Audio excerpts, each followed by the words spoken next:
Assalamualaikum warahmatullahi wabarakatuh. Perkenalkan, saya Atisa Kumalasari dengan NIM 2012-20376 dari Universitas Islam Negeri Sultan Taha Saifuddin Jambi, Fakultas Tarbiyah dan Keguruan, Prodi Pendidikan Agama Islam. Di sini saya akan memenuhi tugas akhir semester dengan Bapak yang terhormat Bapak Dr. Yusuf SAG MAG. Baik, di sini saya akan membahas urgensi qiyas dalam hukum Islam. Apa itu qiyas, hukum qiyas, dan kedudukan qiyas, dan juga syarat-syarat qiyas. Yang pertama, pengertian qiyas. Secara bahasa, yang berarti mengukur atau menyamakan secara istilah, qiyas ini adalah menetapkan hukum sesuatu perkara baru yang telah disebutkan dalam nas dengan cara membandingkannya pada perkara lain yang telah ada hukumnya dalam Al-Quran dan Al-Hadis, karena terdapat ilat atau alasan hukum yang sama antara keduanya. Contohnya,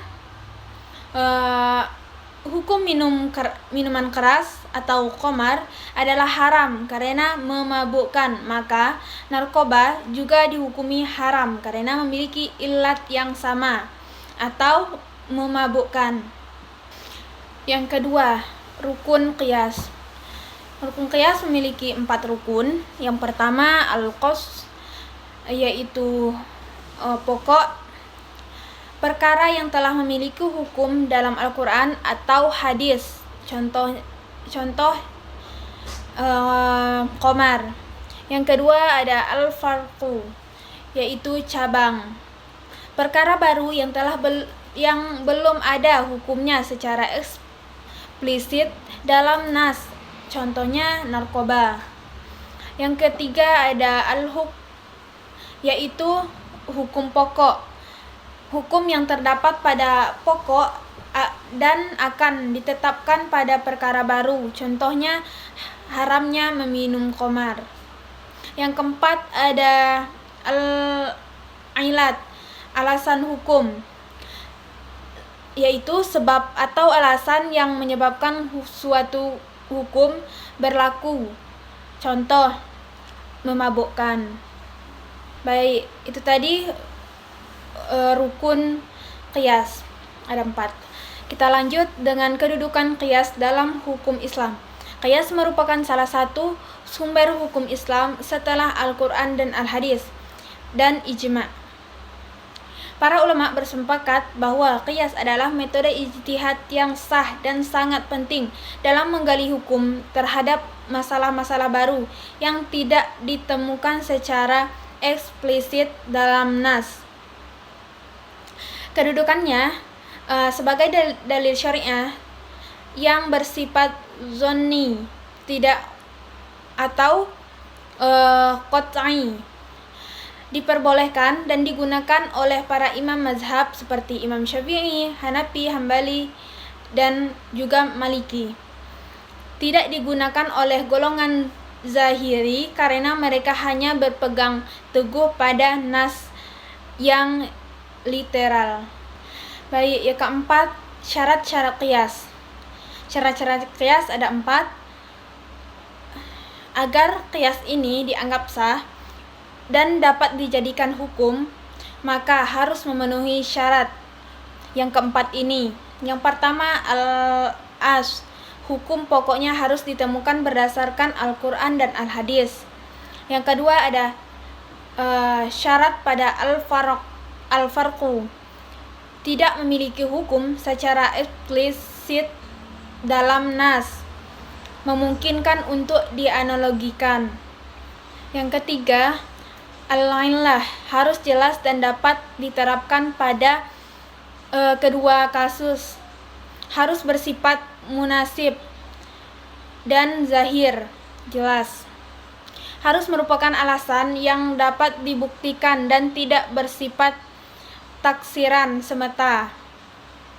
Yang terakhir ada al-hukm, hukum asal harus dapat ditransfer ke kasus baru, melalui ilat. Yang terakhir, macam-macam qiyas. Qiyas dibagi menjadi dua bagian. Yang pertama, ilat. Qiyas jali, yaitu qiyas yang ilatnya sangat jelas dan disepakati para ulama.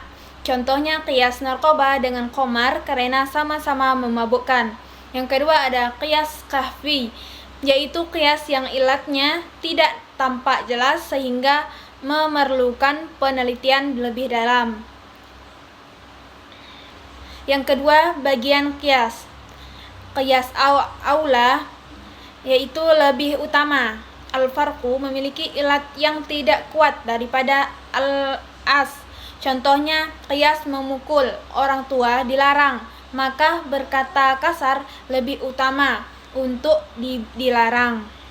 Yang kedua ada qiyas musawi, yaitu sama kuat.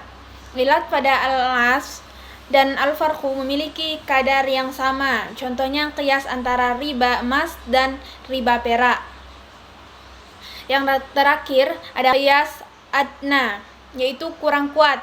Al-farqu memiliki ilat yang lebih lemah dari al-as, tapi masih sejenis.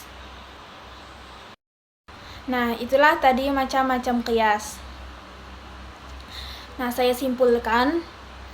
Qiyas adalah metode menetapkan hukum baru dengan analogi pada hukum yang sudah ada. Karena kesamaan ilat, qiyas memiliki rukun, syarat, dan kedudukan penting dalam hukum Islam. Sebagai sumber hukum setelah Al-Quran, hadis, dan ijma', qiyas membantu menjawab masalah-masalah baru yang tidak disebutkan dalam nas. Baik, itulah yang dapat saya sampaikan.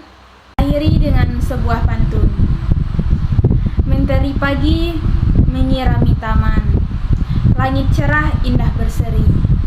Terima kasih atas segala arahan. Semoga Allah balas dengan pahala yang abadi. Saya akhiri dengan wassalamualaikum warahmatullahi wabarakatuh.